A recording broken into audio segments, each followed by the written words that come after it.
Well, hello everyone, and welcome to another episode of Harebrained Games. Today we're going to take a look at a game hot off the shelf. Just picked it up from Target last weekend. Two games in a row, E.T. and Space Mountain just popped in, and of course, being a lover of all those games and collecting all that I have, I decided to give it a whirl. What is it about? Well, according to the box, prepare yourself for a fast-flying board game adventure to the furthest reaches of space. Zip over wormholes and perform daring twists and turns around asteroids, comets, unknown planets, and more. Will you be the first brave pilot to visit all 5 starports and complete your mission? Let's find out. Okay, let's take a look at what comes in Disney's Space Mountain game, All Systems Go. You get the space map. This is a square map that has various different anomalies in space that you're going to be revealing and then tapping into in order to complete your objectives. There are 5 space stations, 5 different colors, 5 different stations, each one with their unique board, or at least like cardboard cutout representing them. These are optional, and we'll find out why very shortly. Everybody gets cards, and you have mission A, B, C, D, E. They get progressively more difficult to complete these missions. Everyone gets tokens that represents the star bases, the spaceship bases that they've visited, and in this case, everybody starts with their colored ship active. Everyone else has to go to inactive, and then you have to visit them once to have them be approved for travel. There we go. You also get this launch bay, which will be launching these 3 dice, which will tell you what direction to go and how much fuel it took to get there. You have a fuel gauge, which will be what you'll be watching carefully to decide whether you want to just go back and refuel or whether you want to press your luck and continue onward. And finally, you have mission completion markers. That's the essence of gameplay here. Before we get into it, I do want to note something that's pretty poor, and that is the components themselves are pretty darn poor. You can see already that all of these, every single one of these is flailing. It hasn't been glued together well. It's just not, yeah, they're splitting and splicing, and no, it wasn't because of how I cut them out. I have thousands of games. I know how to punch stuff out, and worse is that they basically don't even fit in these holes. They're just, this one kind of fit maybe, the rest of them just, they don't fit. They're just terrible. So very, very poor construction on that one. The launch bay is okay. It's nothing fancy. It's serviceable. This is garbage. You have this thing, and like you can't, like if you're gonna do it, you might as well just have something better than that, because these come off, and this, like, just trying to like move this to 5 and 4 is yeah, it's like trying to get knots out of your hair. It's just not a good idea. And so this gauge is junk. So yeah, that wasn't a fun find. Usually I expect better from Ravensburger and Funko. I don't think this one's Funko. But yeah, this is, components are definitely subpar. All right, let's get into an example of play. Okay, on your turn, well, first off, we go into rounds.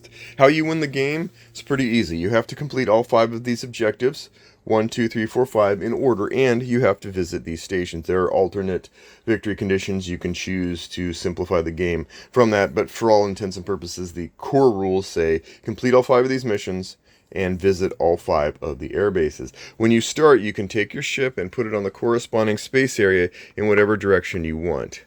Notice that, yeah, again, the rules state that these cardboard things are optional, and that's why. They're just a pain in the butt when you're trying to like move through them or whatever. There's nothing fun about that. Get out of here.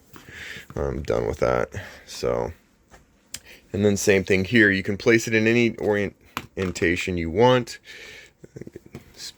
All right, so then we begin. Now, what do you do on your turn? Every round, the person who's in charge, who takes these 3 things and moves them around from person to person, in a clumsy and unwieldy manner, I might add, goes, hey, who wants to take a risk? Do you want to refuel, or is it all systems go? Ha ha ha. So, anybody that wants to not risk can take the ship, move it back, and just stay here and wait out the rest of the round. Why would you do that? Because if the gauge ever gets to 1, you lose all your progress, and you have to go back anyway. So you're going to have to make measuring calls. On the other hand, you could wind up being a couple turns behind because you refueled too fast when everyone else was continuing to advance on their mission objectives. So right now it's 6. No one's going to quit. Let's do this. So we roll the dice. There we go. Look at that. Orange is fuel. Orange means we've taken a fuel and marked it down there. So we all use the same amount of fuel to go these same distances. Everybody's traveling the same. Then we have these. What does this mean? It means you move forward and go left or right, move forward 2 spaces, move forward, go left or right. So what do? Well, we're trying to reveal these, and we're also trying to visit space stations. So let's do this. We'll use this blue dice here, and we'll go, look at that. We landed here on this comet. Does that comet represent something of interest to us? Yes, it does. It's actually the very first objective. Huzzah! Alright, that's our first dice. Then we move forward 2 spaces. Then we can do it again.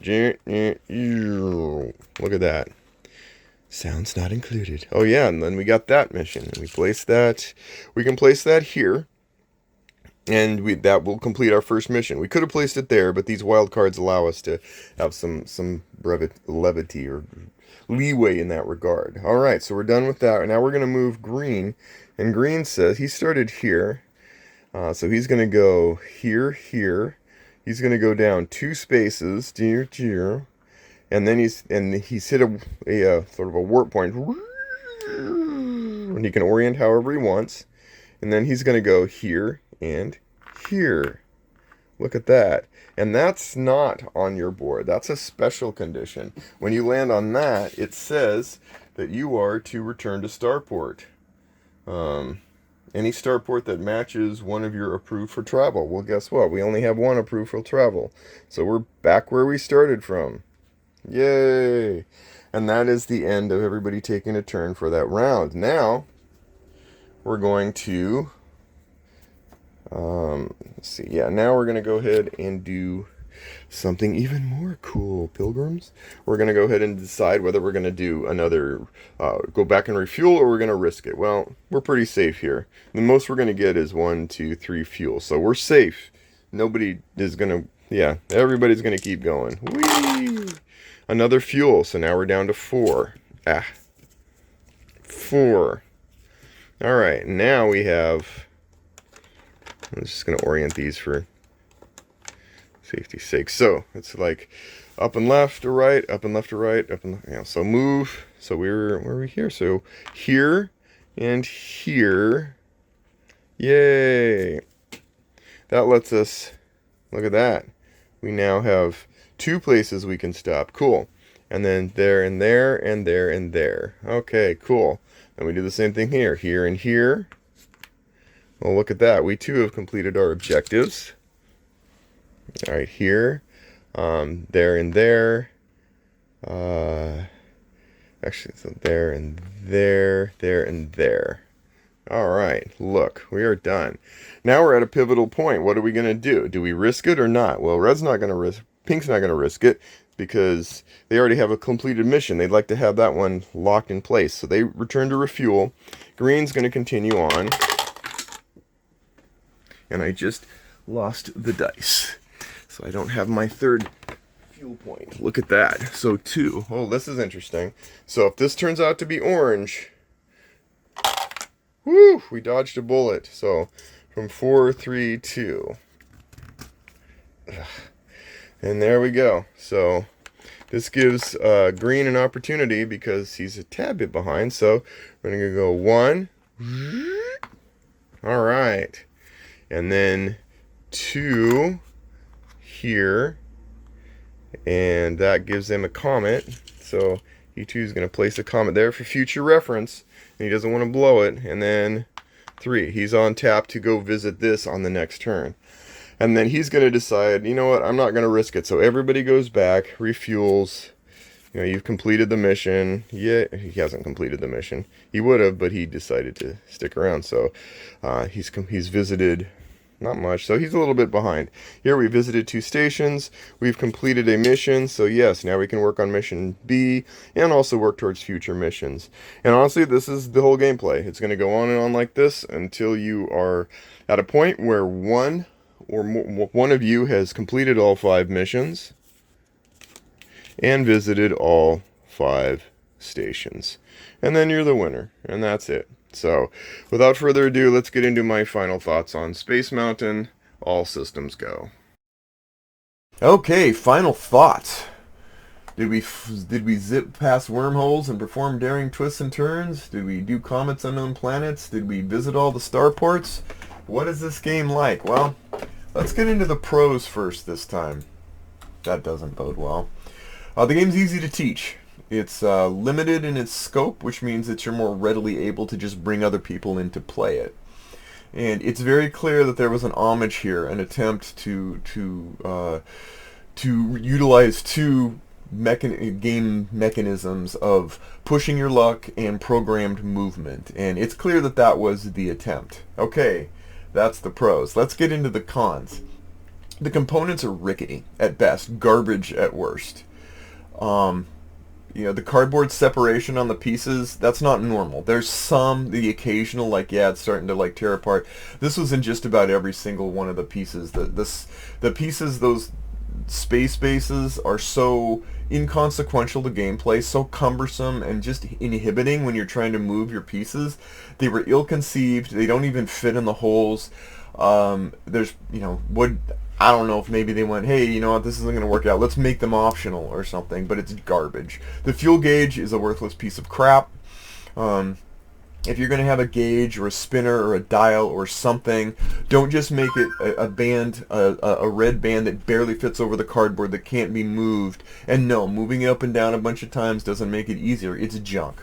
The whole, hey, when it's your turn to start the round, take the dice tower, and take the gauge, and just hand them all to the next person so they can all grab this stuff and go do this, like, oh, it's my turn to go roll the dice. So, yeah, it wasn't a fan. Yeah, this is definitely underperformed compared to just about every other game in this series from Funko or Ravensburger.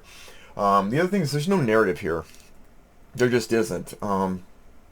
That back of the box, that blurb was it. That's all the flavor you're going to get. The rest of it's just like ships that you can get off of GameCrafter. You've got, like I said, junky components, a pretty nondescript board with the occasional, like, here's an icon, here's an asteroid, but it doesn't matter, because all that matters is you're taking and, oh, I found this hidden piece, oh, that matches this, let me put it here in this spot. You're just pattern matching. It could be flowers, it could be sunflower seeds, it could be toenail clippings, for all that it mattered as far as what you're doing. Nothing comes alive in space for this.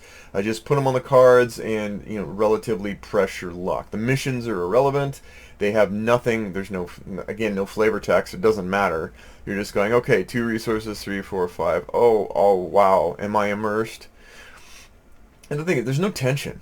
I mean, there's just nominal movement, like move 2 spaces or move 1 space and go left or right, and that's fine. I don't begrudge that, but that's what you're going to do the game. And there's the push your luck. It's a ladder round issue. I mean, everyone's going to do their first round because there's no danger of running out of fuel.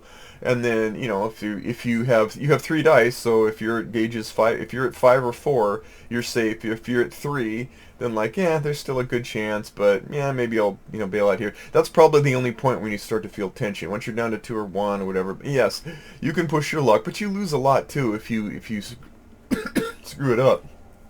There's no shared resources to have conflict over where, oh, you took my battleship. This is just the emptiest space game you probably will ever play. So, in summary, I wonder what you guys think I think of this. I mean, the thing is, even a basic game, and I don't fault this game for being basic. It's okay. It's a basic system, and many games can have a basic system, and then you imbue it with life. You bring something in that your audience can be attracted to, or is already attracted to. IPs are perfect for this. You can take a basic game. It doesn't have to knock your socks off on the gameplay. It just has to be serviceable and interesting enough. You add in the characters, and your people, your audience, will choose to volitionally find fun in your game. Yeah, because a basic game, can be elevated in the player's minds if it has something of a compelling theme, a compelling character set, or nostalgia points. Let's look at some other comparisons. Back to the Future. Who wants to follow along and get the DeLorean working and contend with Biff? Big Thunder Mountain. I mean, that had character. It didn't have characters in it, but it had a lot of style that meant, oh yeah, that's just like the ride, and it just drips with theme. It has a very clever sort of twist the mountain component that actually worked well. Haunted Mansion feels very much like you're in that ride. It's got all of that style in it. It's a Small World, again, iconic figures. Oh, I remember that when I was going through the rides. That's great. E.T. chasing around. You've got your bikes and you've got E.T. and you're moving around, keeping away from the cops. Return of the Headless Horseman. Crazy fun in what is literally one of the simplest micro game kind of styles, and yet it still does the job. It still provokes tension and it provokes nostalgia. Mickey and the Beanstalk, a simple $6 game, one of the most ingenious Beanstalk slides. I would buy it just for that.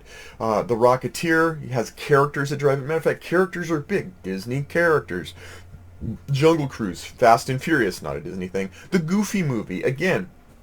All of these have characters, and honestly, Space Mountain, to do a game for it, is already at a steep disadvantage. The ride itself is clinical, it's orbital, it's generally speaking relatively lifeless, devoid of actual characters or anything else. You're there for the thrill and the action and the tangible motion of flying through space, and that's what you have. That's unlike things like the Pirates of the Caribbean ride or Mr. Toad's Wild Ride and stuff. So it already had a tough road to climb.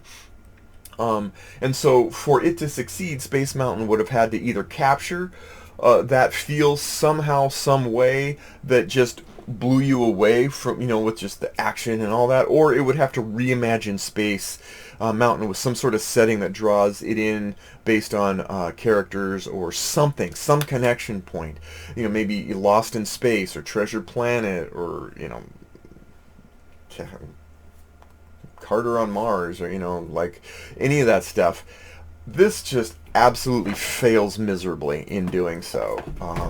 Left to view just the scaffolding of a ride with no real character and charm as an attraction point, it falters miserably. It's an homage to great games and great game mechanisms while being mediocre at all the things those other great games do.